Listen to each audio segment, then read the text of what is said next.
What's up mga bayang karerista? Nandito na naman ang inyong lingkod, ang Karera Tips sa Daluyong. Sana nagtatama kayo kahapon at ito ngayon ang araw ng Sabado dito sa PJC. At sana makabawi tayo ngayong araw na to.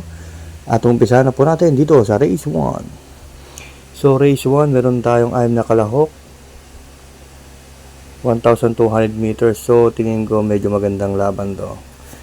Pero para sa akin, mahirap na karera to. Pagandahan na lang ng tempo. So tingin ko mayayamado rito yung kalahok numero 2 na si Levitating na sa kanila John Paul Leguse. At tingin kong pwedeng bumenta rin dito yung numero 3 na si Go Aidan Go. Yan nga, gaya na sabi ko, kapag merong kabayo si Ed Gonzalez, meron laging pambulaga.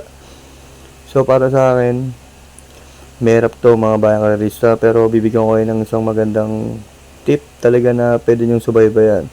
So gaya nga ng sabi ko, pagka kay Gonzalez, pagka race 1, pag nayamado, labas yan. Medyo nadaya tayo nung last run ni Queen Margo.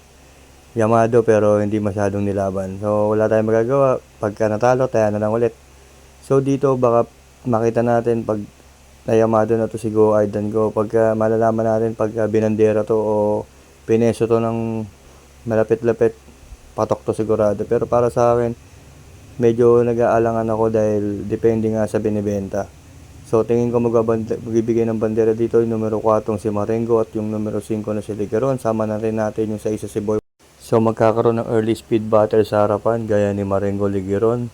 Sama na rin natin yung Boy Wonder. So makakapwesto na din ng maganda-ganda itong pang-4 na pwesto itong si Levitating. Sa si Go Aidan Go at tingin ko bugaw dito si Antonio de la Mugue. So sa 1,200 meters, so paganda lang ng pwesto. Pero pag nayamado, alam natin. Pero tingin ko dito ako sa numero 2 sa Levitating. Maganda pagkapanalo na nakaraan takbo na ito. Pero pagka labas, yung 3, patok tong 3 na to. Pero para sa akin, kung ano lang, 2 ako dito, Levitating. Para sa panigundo, Go Aidan Go, Boy Wonder. Race 2 po tayo, 1,200 meters. Meron tayong 6 na kalahok. So, puro matutulin na naman itong tatakbo. Nandito si Top of the Mark, Tokyo Rumba at si Primero Soldado. So, yun din na naman yung kabahay ni Ed Gonzalez. So, gaya nga ng sabi ko, tingin ko pag yamado, may panalo. I Love Mati, medyo mapaba din sa laban, pero pagka hindi naman nilalaban to, lagi naman bubotong dumarating. So, para sa akin, maganda na ng Marcha, Top of the Mark, Kabuhin Toko Rumbat. Makakapanood kasi, pero pag nayamado, tingin ko, momento mananalo din to. Siguro dito ako sa numero 1, I Love Mati. Second choice ko na rin dito yung numero 5 si Top of the Mark. Sama na rin natin yung numero 6 si Toko Rumba. Good luck po. Race 3 po tayo, 1,200 meters ulit. Meron tayong 7 kalahok. Meron na naman po tayo matutulid. Nandito yung numero 1 si Lucky Julian, si Hang Luz at si Enfuego. Pero tingin ko yamado rito itong numero 4 na si Hang Luz sa ni Mark Angelo Alvarez.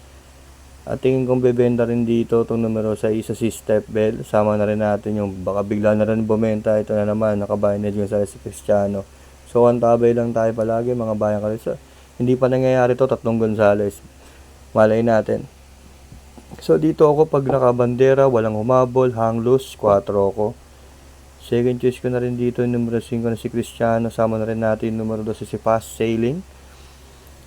So, race 3. Hang loose, pwedeng panigundo, Cristiano, Pasailing, Makarit.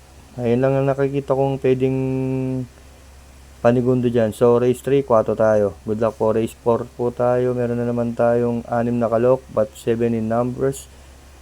7 horses sa 6 na numero. So, 1,200 meters. Ito, medyo magandang laban. Ito, medyo mahirap yung mga karera natin ngayon, mga bayang karerista, no? Pero tingin ko yamado rito itong numero 2 sa si Lilibel at ang kopulente niya si Borderline. At tingin ko rin pwedeng bumenta rito yung numero 5 na si Doña Pachi at si American Paria. So isa na naman mahirap na karera. So kung magninegosyo, pwedeng 3.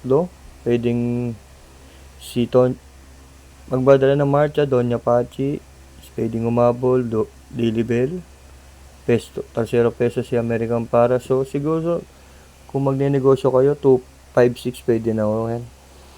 256 pero ang pang-premier ako dito ako sa numero 2 sa Lilibel. 2 Pwedeng 2.6, pwedeng 2.5 kung magka. Pero sama natin, Pandiado yung numero 1 sa Speed Dancer. Good luck po, race 5 po tayo, 1,200 meters. Meron na naman tayong 6 na kalahok dito, tingin ko lamang to rito. Pero napansin ko, biyahe lang to eh. Pinuro ko to nakaraan. Tinalo to ni C. Rice. So, pero tingin ko dito, mababa siya sa laban dito. Pero first choice ko rito, dito ako sa numero 3. Panolo na to, gamer winner. Pero kung po-forecast ka rito, pwedeng pamorkas dito itong numero 6 sa si Upscale Bell. So, forecast 3-6 lang.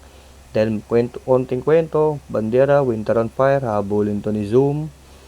Andun din si Gamer, tingin ko, baka pumandira si Gamer Winner dito. So, solo 3, kung po-forecast sa East, kung tataya ka ng trifecta, medyo bibigyan ka ng isang Pandiado, itong numero 5 na si Winter of Fire.